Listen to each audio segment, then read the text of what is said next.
Single entry में आपके पास prepaid का प्रॉब्लम आती है। प्रीपेड आपने जहन में रखना है, फर्स्ट ईयर में आपने एडजस्टमेंट पढ़ी थी, तकरीबन वही है।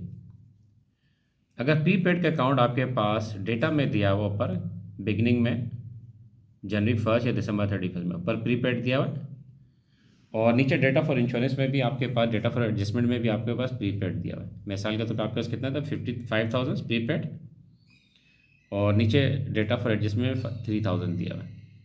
प्रीपेड इंश्योरेंस वाज एक्सपायर्ड हो गया 3,000 से। ये 3,000 आपका एक्सपेंस हो गया, ये कहाँ चले जाएगा एक्सपेंस आपका, प्रॉफिट एंड लॉस में। बाकी 2,000 बच गए, वो कहाँ चले जाएंगे आपके बैलेंस शीट में। एक तरीके का, तो ये तो सिंपल सा, ये तो फर्स्ट ईयर का है, ठीक है। ये देखें, ये एक्सपायर्ड हो गए 3,000 आपके, तो अपने एक्सपेंस की एंट्री पास कर दी, इंश्योरेंस एक्सपेंस और प्रीपेड इंश्योरेंस। ये 3,000 तो आपके चले गए ऑपरेटिंग एक्सपेंस में, ठीक। ये 2,000 आपके बच गए, ये कहाँ गए, बैलेंस शीट में, करंट एसेट में। अगर आपके पास प्रीपेड का अकाउंट ऊपर दिया हुआ और नीचे डेटा फॉर एडजस्टमेंट हो, तो आपने ये प्रोसेस करना। अब अगर आपके पास पर गिवन में प्रीपेड का अकाउंट नहीं है, ना जनवरी 1 में ना दिसंबर 31 में, कोई अकाउंट नहीं दिया था, अमाउंट नहीं है, लेकिन एडिशनल इन्फॉर्मेशन में आपको दिया हुआ प्रीपेड इंश्योरेंस।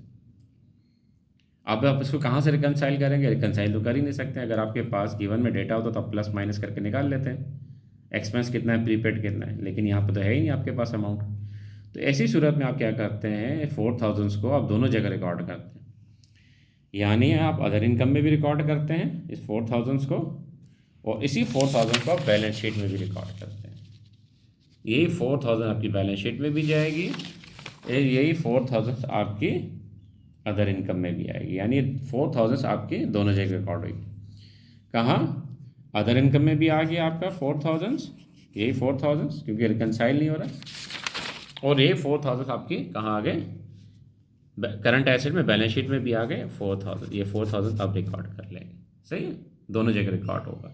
ये आपका प्रीपेड में बाज़ औक़ात प्रॉब्लम आ जाती है, तो प्रीपेड को आपने इस तरह कंसीडर करना है सिंगल एंट्री में।